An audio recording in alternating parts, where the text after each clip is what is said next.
Malacanang says 2012 has been the best year for the Philippines in a long time. The palace made the statement citing various gains achieved by the Aquino administration. The details from Rocky Ignacio. Malacanang assured Filipino people for a better Philippines in 2013. Presidential spokesperson Edwin Lacerda said the government had attained many achievements due to reforms instituted by President Aquino against culture of corruption and mistrust in government. He said under the Aquino administration, the country has emerged as a bastion of stability and good governance here and around the world. In today's press briefing, Secretary Lacerda claimed despite better achievements in 2012, the biggest challenges for the Aquino administration is how to sustain the country's inclusive growth. According to Lacerda, amidst uncertainties of the global economy, the Philippines' GDP growth for the third quarter hit a year high of 7.1%. Fiscal discipline and quality public spending are the positive indicators that the Aquino administration had maintained.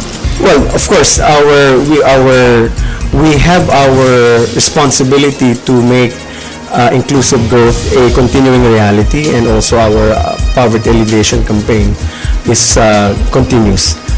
Also our good governance. Ito po yung pillars of the governance of the Aquino administration. So mahalaga po sa atin na ipagpatuloy po pagandahin po ekonomiya, at the same time ipagpatuloy ang magandang halimbawa ng ating Pangulo sa kanyang pag-govern sa ating bansa. And these two have received quite a considerable attention from both local and international media. Malacanang also noted that aside from good governance and vibrant economy, peace starts to set over in Mindanao with the historic framework agreement between the government and the Moro Islamic Liberation Front.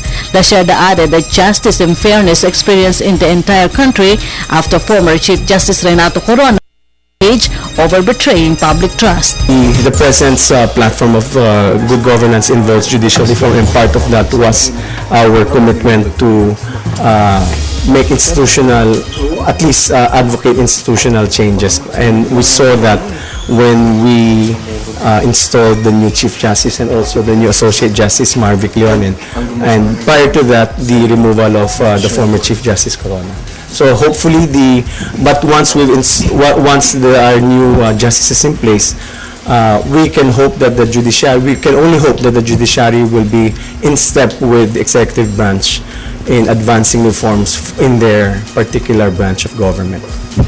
Under the Aquino administration, Congress enacted the Responsible Parenthood Law, the Sin Tax, and the early passage of the General Appropriations Act of 2013 amounts to more than 2 trillion pesos. Malacanang is hopeful to maintain good cooperation with the legislature. We've seen our bills passed. We thank the Senate, we thank the House, their leadership for continuing to be in step with the executive branch in advancing reform that the President has envisioned for the country under his administration. And so we hope for the coming year that there will be a continued cooperation among the various branches of government. Meanwhile, President Aquino continues to enjoy his highest sustained public approval ratings this year. For the People's Television, Rocky Ignacio.